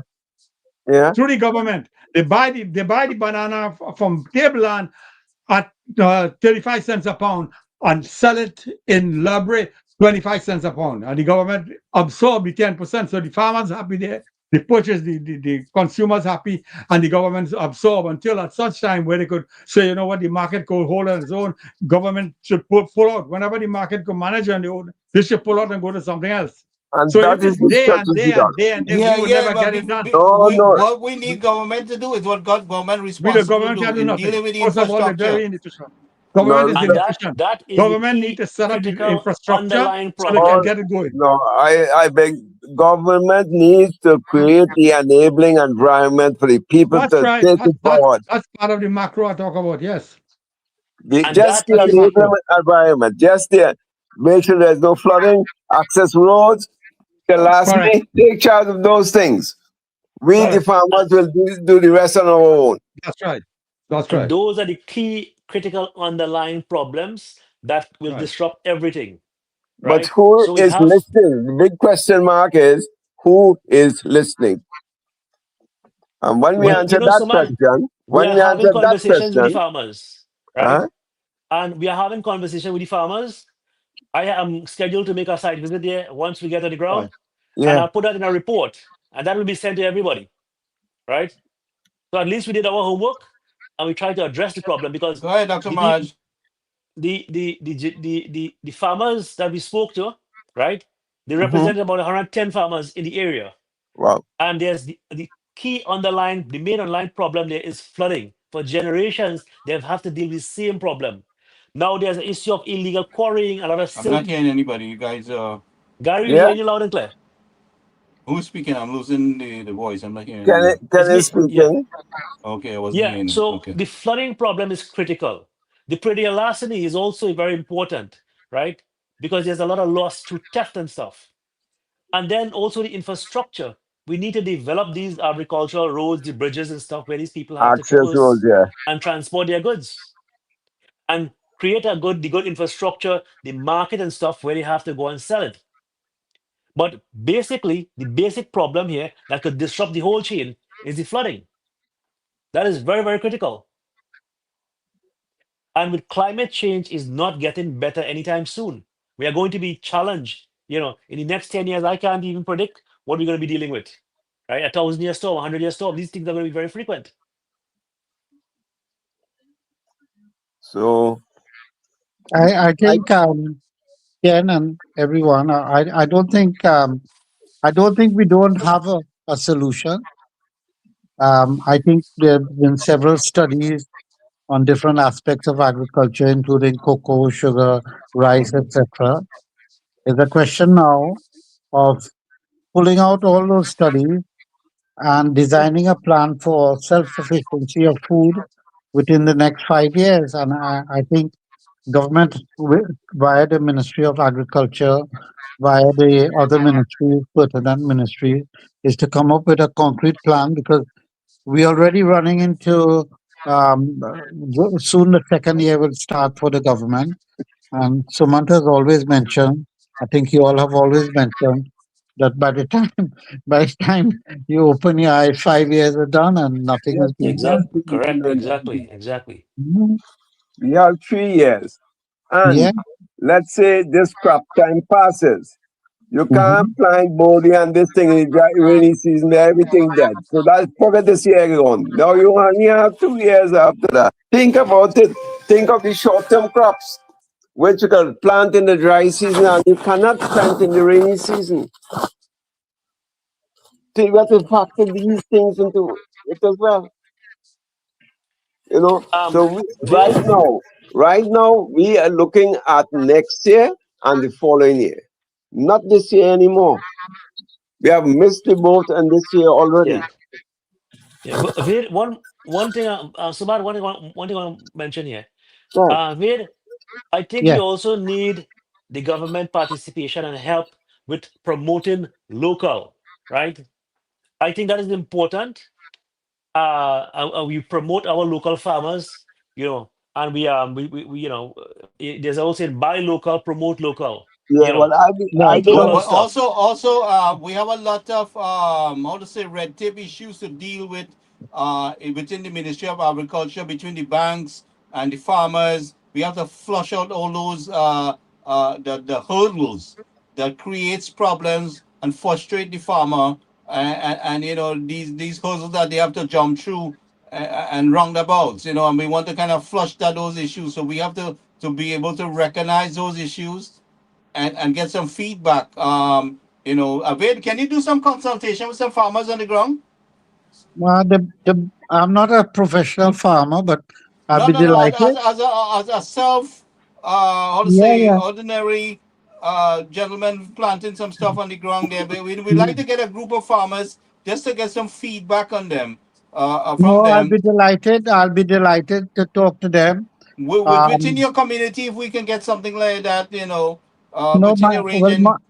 my skills is identifying issues and getting solutions, Right, Gary, So right. But I what I'm could, saying that just to get because you're physically there and you're doing a little bit of farming, anyone that's doing the similar thing to you, we just want to get some feedback from them. What are the difficulties they've been having with the Ministry of Agriculture, under the previous government? What is the things that we need to fix? What are no, the well, issues in that? I told Ken, soon as he's ready, give me a few days yeah, notice and I'll come and and I meet with them. was Yeah. right, and that's But, my other Yeah, as point. soon as Ken gets down there, yeah. Yeah, but Gary, also we did a Zoom meeting last time. At this WhatsApp meeting, right? I have the Mhm. numbers of the guys, so I can Yeah, I know for arrange the for. Sandy Grande area, but Yeah, I've been asking them guys to get themselves together, and I seem still having trouble getting Clifford here with the guys. But I want Vade being within his jurisdiction over there, people within his range of communication. If we could get some discussion with the farmers, within your reach. yeah, not a problem. I think, yeah, the last time we suggested that we need to write down all the issues and also convert that what are the benefits, so that Mhm. when you go to the ministry even the prime minister, you have to go through with a list of needs and to say, in the event that government is helps the farmers with this, what will be the benefit to the community and the country. Correct. Correct. So we need to do out a sort of put things in terms of numbers. But what I think we're gathering from this meeting is that food security becomes a priority. Food That's security becomes correct. a priority. Don't look at the cost of production. Look at food security first, and everything else will fall into place as production volume increases. As efficiency increases, you get it to fall into line. Yes, we have to tell the government what you want. If Well, you want we have to get the people engaged. Too many people don't know how to get their help. We need to give the people a voice, give them a platform that they could come right, and but speak out. right. So Gary, you start with there are several farming groups already established. Well, Several. can you help me reach some of them because I've been asking and having a hard time getting them. No, look, Pineapple Farmers Association. That's a big one. Big time. So Say if you for guys have any example, contact on the ground there, Ken, when you get down there, Suman, when you get back there, we want to get these people on board in discussion. Definitely, definitely. We'll track them down with the help of Vade, and we'll form a small team here, and we'll have the conversations going. And Vade made a good point. We have to put it in the form of a report with numbers, right? It has to be well vetted, investigated properly, and we will send this to the Prime Minister, the Minister of Agriculture, and all the other stakeholders involved, directly or indirectly. yeah, Ken, I had done in 2012. I did a little overview of the sugar industry, making a case to recommend the sugar industry. Now, within that sugar industry, there were several smaller projects. Mhm. For example, Mhm. bottling of cane juice. Now, India has mastered that technology because sugar cane juice, it has a very short uh, Shelf life. shelf life, Mhm. but they're able to bottle it and it lasts for 12 months plus without And the Mm, change in the taste. yeah, So all of that. I'll give you one example. Is that they require about 1 million bottles to feed the school children during this school school month, right? feeding project, the school feeding You know project. that just that alone would have been making more money for Caroni than the And whole of Caroni. I did a whole massive research project on that school feeding. Exactly what we're talking about today, utilizing the local products for just about every meal that feeds a child in the primary and secondary school. Right. So I think a point was made about local production. Suppose Everything. And government, starting from yogurt, going back in Israel, you could buy a 5 million TT. 5 million TT machine that will make milk, yogurt, peanut butter, the whole damn Sinead, ex- man. exactly. So let's, I think, cannot talk about local production. Suppose government starts a program once a week you only eat local. Eat local, eh? That is So excellent. eat local, right? Yeah. So once a week, that's all. But we have to produce menus that will only use local product for Mhm. breakfast, lunch, and dinner. It's called And menu engineering. That's what I did. Wait, that is a good initiative there, you know. That is a very good yes, initiative there. And yes, And I with, think advertise it I think the on local. top Minister of of that, Agriculture, we So on should top this, send of that that, to the Minister of Agriculture. on so top Tell of him that, about it. here how I'll recommend starting it is that we invite people to a competition now. A competition A with cooking local competition? production, 90% because we don't produce salt. But there are right? ways to produce salt. Eh? There are ways to produce salt. But I think with sugar, I have jaggery. They can use that to replace sugar. So let's say 75% all local input into the menus, and we have a competition. Start off a competition every Yeah. month. Every month we have a competition. We have people actually judging the competition and give winners one, two, and three some kind of recognition. Where you want to develop, you have to give money, put some money, and put Mhm. recognition. It Those has to two be things, it has to be those incentivized. And maybe incentivize, right? we could publish the winning recipes. That is correct. So we need to change the focus now. Change the focus. And go local. And let us have once a week that we, but we have to give the population some menus to work with, so that when they going local once a week, they can focus.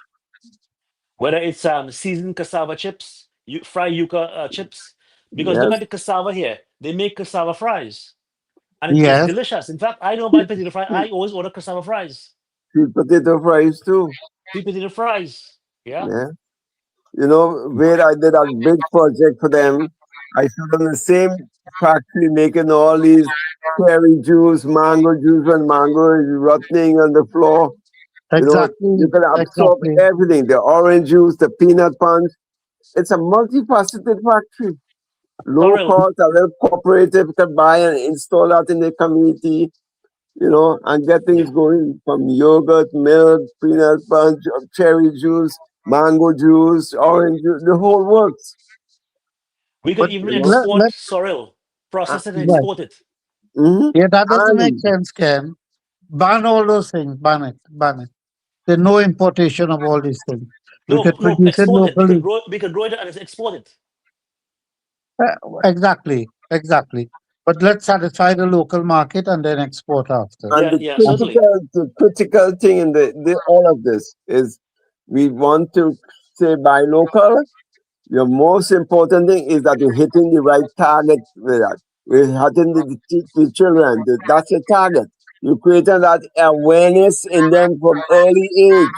From an early age, you're creating that children, let's eat this instead of potato or Dutch potato, Irish potato, or whatever you call it.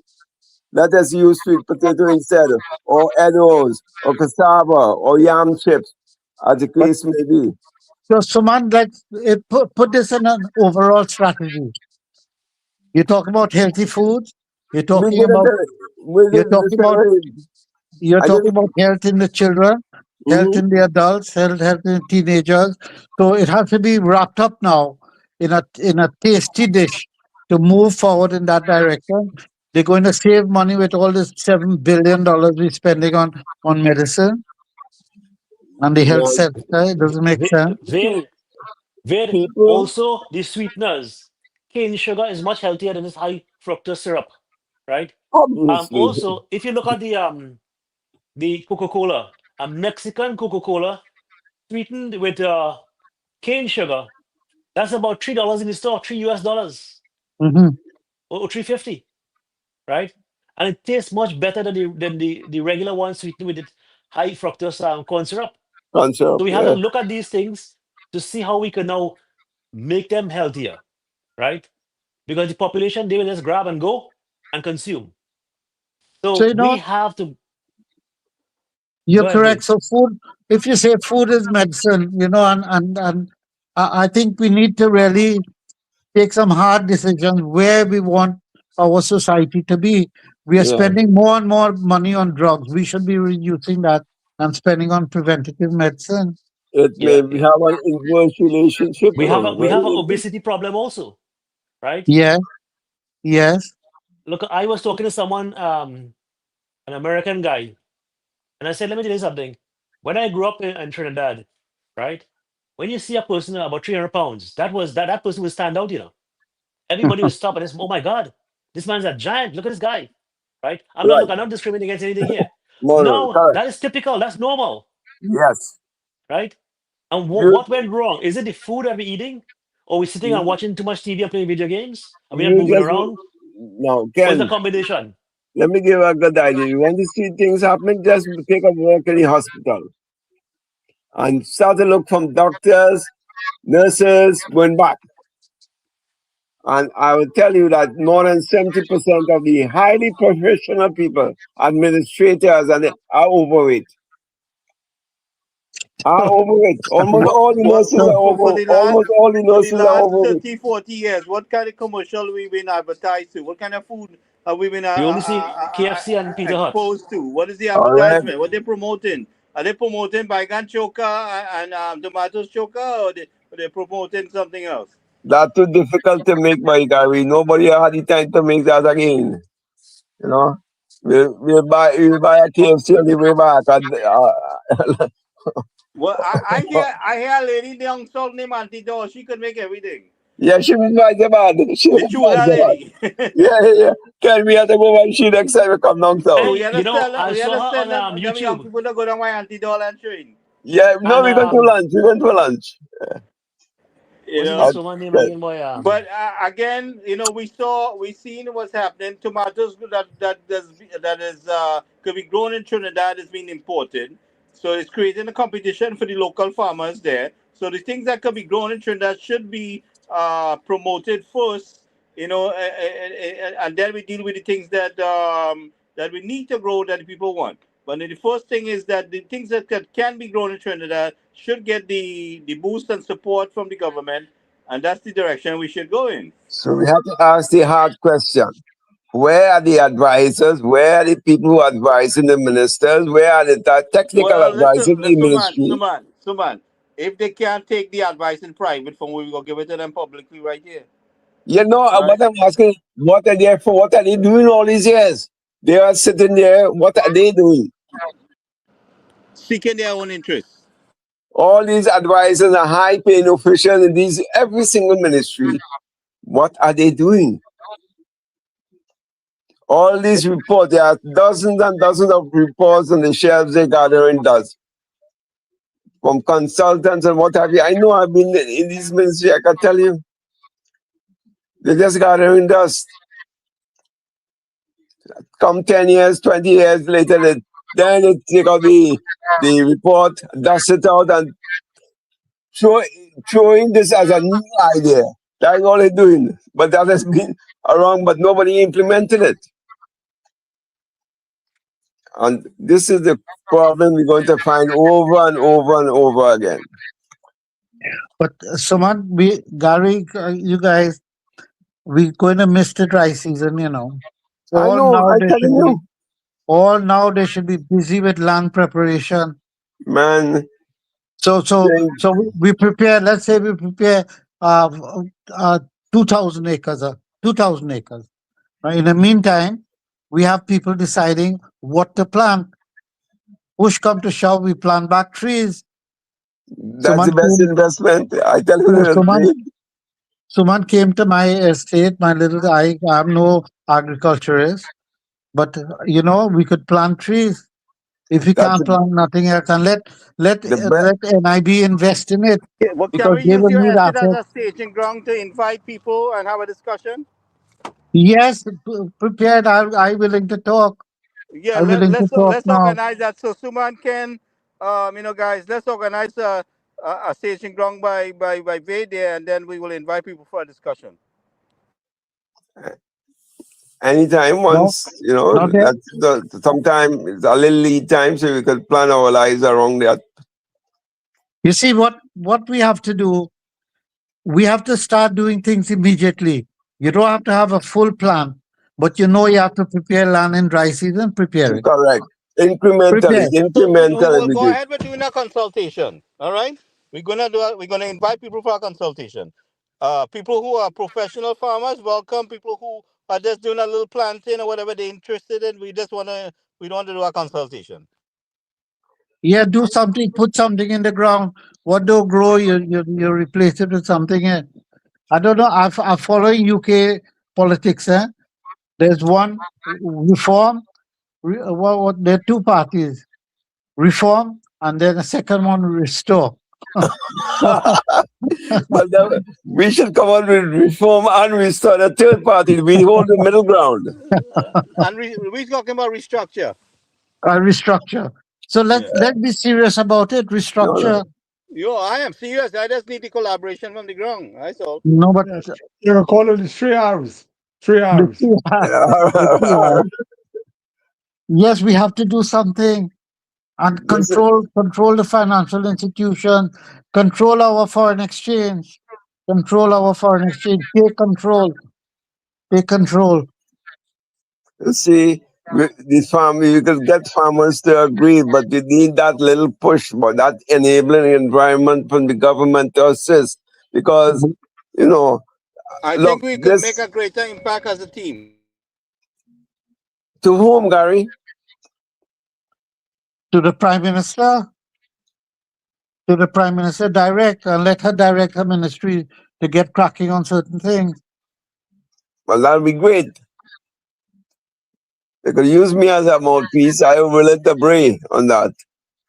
Yeah, but the Minister of Agriculture, he sounds like a good guy. You all never have a chat with him, no? I don't know. Ready? I met him up here. But that's all I know. I know the guy very good. Yeah. No one Fought the call a la- meeting. he fought he fought the Someone- Liberation in 2015. Call a meeting with him. I trying for months to get a meeting. You Through cannot friends meet and him. everything. You cannot meet him. And I know two of my friends went to UE with him, and they said they can't meet him either. All right. If anything coming out of our discussion this evening, arrange that meeting. That'd be great. If I don't know how you can get in No, contact with with these Ken guys. and with and Gary and Dr. Maraj, they could be. We can have a video call or something. Let's get cracking on it. Yeah. But it'd be nice, you know. That will be nice. I'll be willing to play a part in that. Okay, well, we leave it to you. You arrange a meeting. So we're gonna grab the bull by the horn, right? Once they can arrange a meeting, that is a critical point where they could get these guys to listen. I don't know how we can get that because we've been. Well, I've we'll been trying advertise it. to. We having a consultation. I mean, we won't get 100,000 people in the first round, No, but no, we no. making a start. We got 200. We happy. That's a start. Don't forget to enlist the services of the councillors. I mean, they're on the ground. They Right. could be able to help you somewhere. Good point, Doc. Good point. That is true. That No, is no, true. definitely we're going to do that. I mean, we had one here tonight, and so Right. she's within Bay's range there. So I'm in touch with a lot of them. So And particularly councillors in agricultural areas to start, you know. Who Yeah, knows I think that will be a critical meeting because if we direct the meeting such that we let them express themselves, what do they require to succeed in their ventures? What do they require? Well, I could see one if they get a guaranteed market, that's the main thing for agriculture. A guaranteed market or a guaranteed price. And then government take that risk now and let government invest. We already have the agro processing plant. I don't know what they could process, but then they have one in Maruga as well. So, you know, once we get the products out and government gives a guarantee market and a guaranteed price, like they did for sugarcane for years, you will have production. Look at in Italy, I see ladies manually cutting up tomatoes and drying it in the sun and selling it as sun-dried tomatoes in bottles, very expensive. So I don't see why we can't do that here as well. But we are importing that and selling it in the local groceries. That do make sense.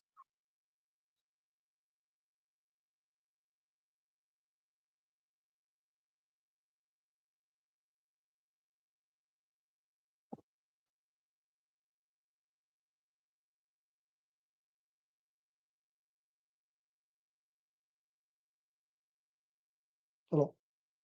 You Yeah, guys call hello. it quits. Yeah, I think the Yeah. call for hello. Good night, fellas. Good night. Okay, good night, guys. Yeah, good. Okay. Yeah. See you on the job tomorrow. All right, take care. Bye bye, everyone.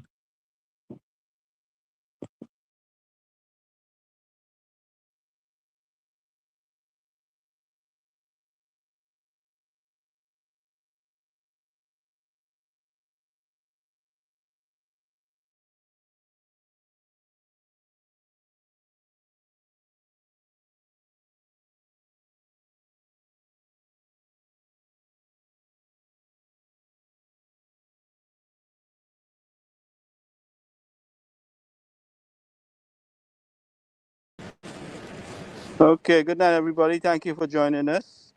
And we'll see you next time. Thank you, everyone. Thank Mr. Vitsiram for joining us. And we look forward to moving forward with our plan of action. Good night, everybody.